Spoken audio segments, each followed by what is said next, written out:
আসসালামু আলাইকুম।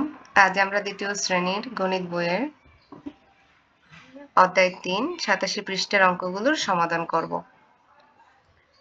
প্রথম অঙ্কটা হচ্ছে একটি বিড়ালের ৪টি পা আছে। ৮টি বিড়ালের মোট কতটি পা আছে? আমরা অঙ্কটি এইভাবে সাজাইতে পারি যে একটি বিড়ালের পা আছে ৪টি, অতএব ৮টি বিড়ালের পা আছে ৮ গুণ ৪। তা আমরা যদি ৪ এর নামতা পারি খুব সহজে উত্তরটি বের করতে পারবো। ৪ ৮ কত? ৪ ৮ ৩২। তাহলে ৮টি বিড়ালের পা আছে হচ্ছে ৩২টি।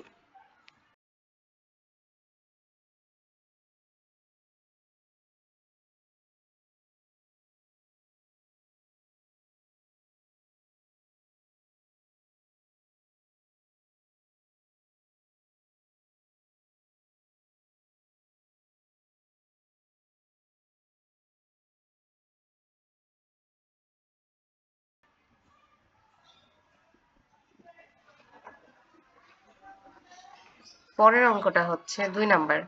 একটি চেয়ারের ৪টি পায়া রয়েছে। ৬টি চেয়ারের কতটি পায়া আছে?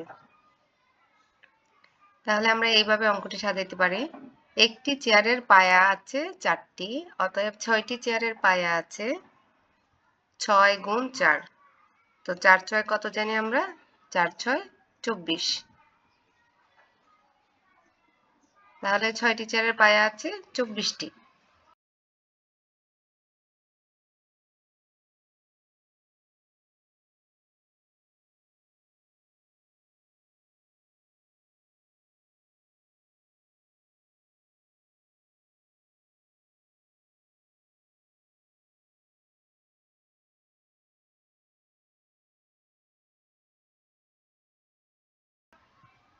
তিন নম্বর যে অঙ্কটি, প্রতিটি ভেড়ার ৪টি বাচ্চা থাকলে ৯টি ভেড়ার কয়টি বাচ্চা থাকবে?